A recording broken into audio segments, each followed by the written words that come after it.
ਇੱਕ ਵਾਰੀ ਕਿਸੇ ਬਾਦਸ਼ਾਹ ਨੂੰ ਇੱਕ ਖਿਆਲ ਆਇਆ ਕਿ ਜੇ ਉਸ ਨੂੰ ਪਹਿਲਾਂ ਹੀ ਕਿਸੇ ਕੰਮ ਨੂੰ ਸ਼ੁਰੂ ਕਰਨ ਲਈ ਢੁਕਵੇਂ ਸਮੇਂ ਦਾ ਪਤਾ ਲੱਗ ਜਾਵੇ, ਜੇ ਉਸ ਨੂੰ ਇਹ ਪਤਾ ਲੱਗ ਜਾਵੇ ਕਿ ਕਿਹੜੇ ਉਚਿਤ ਲੋਕਾਂ ਦੀ ਗੱਲ ਨੂੰ ਮੰਨੇ ਤੇ ਕਿਹੜੇ ਲੋਕਾਂ ਤੋਂ ਬਚੇ, ਤੇ ਸਭ ਤੋਂ ਜ਼ਿਆਦਾ ਇਹ ਕਿ ਜੇ ਉਸ ਨੂੰ ਹਮੇਸ਼ਾ ਇਹ ਪਤਾ ਲੱਗ ਜਾਇਆ ਕਰੇ ਕਿ ਉਸ ਲਈ ਸਭ ਤੋਂ ਮਹੱਤਵਪੂਰਨ ਕੰਮ ਕਿਹੜਾ ਹੈ, ਤਾਂ ਉਹ ਕਦੀ ਵੀ ਕਿਸੇ ਕੰਮ ਵਿੱਚ ਅਸਫਲ ਨਹੀਂ ਹੋਵੇਗਾ।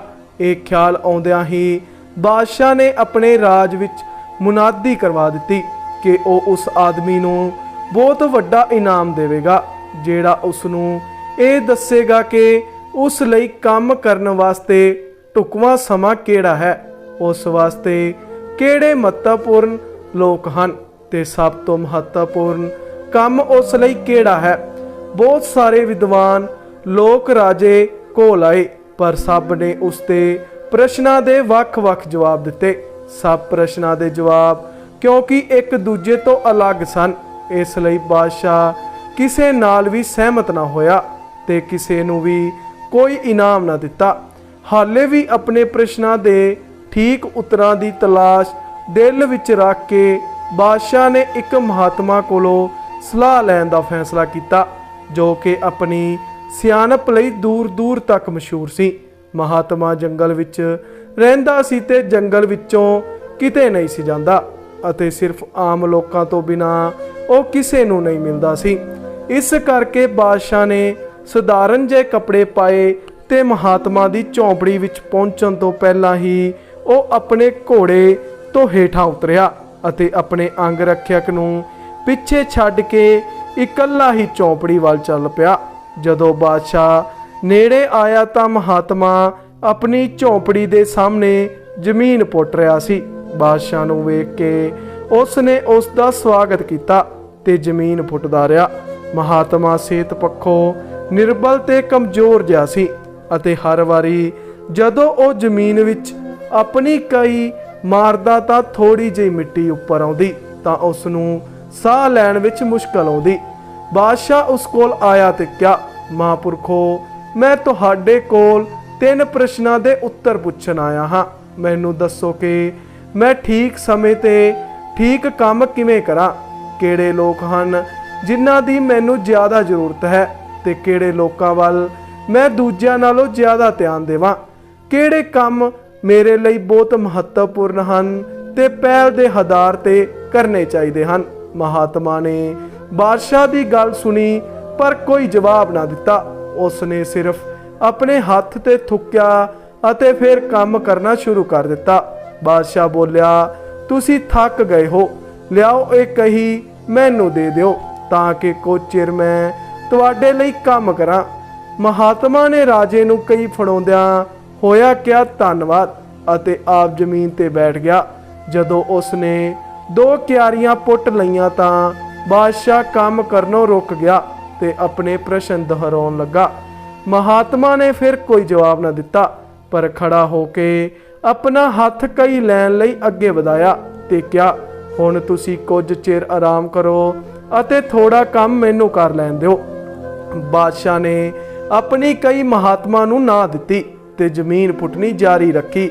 1 ਘੰਟਾ ਬੀਤ ਗਿਆ ਅਤੇ ਫਿਰ ਦੂਜਾ ਵੀ। ਸੂਰਜ ਦਰਖਤਾਂ ਦੇ ਪਿੱਛੇ ਅਸਤ ਹੋਣਾ ਸ਼ੁਰੂ ਹੋ ਗਿਆ ਅਤੇ ਆਖਿਰ ਵਿੱਚ ਬਾਦਸ਼ਾਹ ਨੇ ਜ਼ਮੀਨ ਤੇ ਕਈ ਮਾਰੀ ਤੇ ਕਿਹਾ, ਮਹਾਂਪੁਰਖੋ, ਮੈਂ ਤੁਹਾਡੇ ਕੋਲ ਆਪਣੇ ਪ੍ਰਸ਼ਨਾਂ ਦੇ ਜਵਾਬ ਲੈਣ ਲਈ ਆਇਆ ਹਾਂ।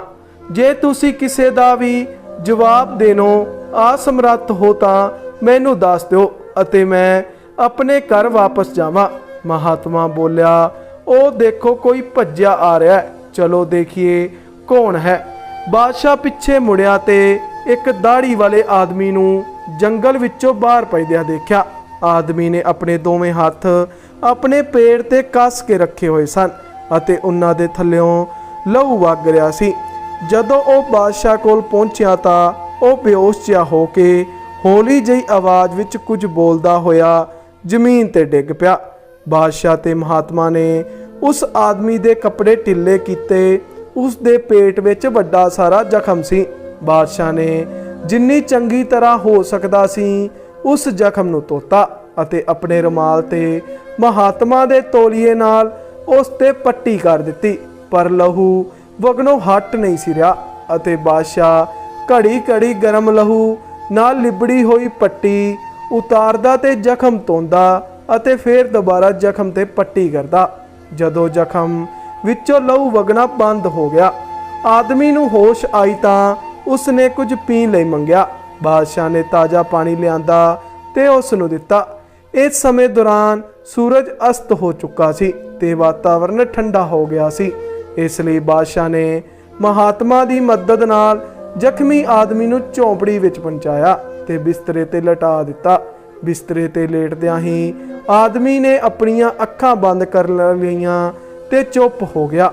ਬਾਦਸ਼ਾਹ ਪੈਦਲ ਤੁਰਨ ਅਤੇ ਕੰਮ ਕਰਨ ਕਰਕੇ ਇੰਨਾ ਥੱਕ ਚੁੱਕਾ ਸੀ ਕਿ ਉਹ ਝੌਂਪੜੀ ਦੀਆਂ ਦਹਲੀਜ਼ਾਂ ਤੇ ਹੀ ਝੁਕ ਗਿਆ ਅਤੇ ਸੌਂ ਵੀ ਗਿਆ।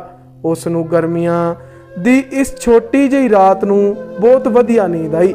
ਜਦੋਂ ਸਵੇਰੇ ਉਸ ਨੂੰ ਜਾਗ ਆਈ, ਉਸ ਨੂੰ ਬੜੀ ਦੇਰ ਬਾਅਦ ਚੇਤਾ ਆਇਆ ਕਿ ਉਹ ਕਿੱਥੇ ਸੀ ਜਾਂ ਅਜੀਬ ਜਿਹੀ ਦਾੜੀ ਵਾਲਾ ਆਦਮੀ ਬਿਸਤਰੇ ਵਿੱਚ ਲੇਟਿਆ ਸੀ, ਉਹ ਕੌਣ ਸੀ ਅਤੇ ਬੜੇ ਧਿਆਨ ਨਾਲ ਆਪਣੀ ਚਮਕਦੀਆਂ ਅੱਖਾਂ ਨਾਲ ਉਸ ਵੱਲ ਦੇਖ ਰਿਹਾ ਸੀ। ਮੈਨੂੰ ਮਾਫ ਕਰ ਦਿਓ, ਦਾੜੀ ਵਾਲੇ ਆਦਮੀ ਨੇ ਕਮਜ਼ੋਰ ਜਿਹੀ ਆਵਾਜ਼ ਵਿੱਚ ਕਿਹਾ, ਜਦੋਂ ਉਸਨੇ ਦੇਖਿਆ ਕਿ ਬਾਦਸ਼ਾਹ ਜਾਗ ਰਿਹਾ ਸੀ ਤੇ ਉਸ ਵੱਲ ਹੀ ਦੇਖ ਰਿਹਾ ਸੀ। ਮੈਂ ਤੈਨੂੰ ਨਹੀਂ ਜਾਣਦਾ ਤੇ ਤੂੰ ਕੋਈ ਗਲਤੀ ਨਹੀਂ ਕੀਤੀ, ਜਿਸ ਲਈ ਮੈਂ ਤੈਨੂੰ ਮੁਆਫੀ ਦੇਵਾਂ। ਬਾਦਸ਼ਾਹ ਨੇ ਕਿਹਾ, ਤੁਸੀਂ ਮੈਨੂੰ ਨਹੀਂ ਜਾਣਦੇ ਪਰ ਮੈਂ ਤੁਹਾਨੂੰ ਜਾਣਦਾ ਹਾਂ। ਮੈਂ ਤੁਹਾਡਾ ਉਹ ਦੁਸ਼ਮਣ ਹਾਂ ਜਿਸ ਨੇ ਤੁਹਾਡੇ ਤੋਂ ਬਦਲਾ ਲੈਣ ਦੀ ਸਹੁੰ ਖਾਧੀ ਸੀ, ਕਿਉਂਕਿ ਤੁਸੀਂ ਮੇਰੇ ਭਰਾ ਨੂੰ ਮਾਰ ਦਿੱਤਾ ਸੀ ਤੇ ਉਹਦੀ ਸਾਰੀ ਜਾਇਦਾਦ ਆਪਣੇ ਕਬਜ਼ੇ ਵਿੱਚ ਕਰ ਲਈ ਸੀ। ਮੈਨੂੰ ਪਤਾ ਸੀ ਕਿ ਤੁਸੀਂ ਮਹਾਤਮਾ ਨੂੰ ਮਿਲਣ ਇਕੱਲੇ ਹੀ ਗਏ ਹੋ ਤੇ ਮੈਂ ਪੱਕਾ ਇਰਾਦਾ ਕੀਤਾ ਹੋਇਆ ਸੀ ਕਿ ਵਾਪਸ ਆਉਂਦੇ ਸਮੇਂ ਤੁਹਾਨੂੰ ਰਸਤੇ ਵਿੱਚ ਹੀ ਮਾਰ ਮੁਕਾਉਣਾ ਹੈ। ਪਰ ਦਿਨ ਬੀਤ ਗਿਆ ਤੇ ਤੁਸੀਂ ਵਾਪਸ ਨਹੀਂ ਆਏ। ਇਸ ਲਈ ਮੈਂ ਤੁਹਾਨੂੰ ਲੱਭਣ ਲਈ ਆਪਣੀ ਘਾਤ ਲਗਾਉਣ ਵਾਲੀ ਥਾਂ ਤੋਂ ਬਾਹਰ ਆਇਆ ਅਤੇ ਤੁਹਾਡੇ ਅੰਗ ਰੱਖਿਅਕ ਕੋਲ ਪਹੁੰਚਿਆ ਅਤੇ ਉਹਨਾਂ ਨੇ ਮੈਨੂੰ ਪਛਾਣ ਲਿਆ ਤੇ ਮੈਨੂੰ ਜ਼ਖਮੀ ਕਰ ਦਿੱਤਾ। ਮੈਂ ਉਹਨਾਂ ਕੋਲੋਂ ਬਚ ਗਿਆ। ਮੈਂ ਤਾਂ ਤੁਹਾਨੂੰ ਮਾਰਨਾ ਚਾਹੁੰਦਾ ਸੀ ਪਰ ਤੁਸੀਂ ਮੇਰਾ ਜੀਵਨ ਬਚਾਇਆ।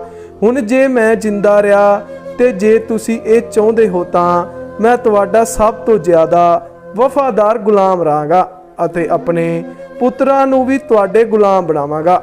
ਮੈਨੂੰ ਮਾਫ ਕਰ ਦਿਓ।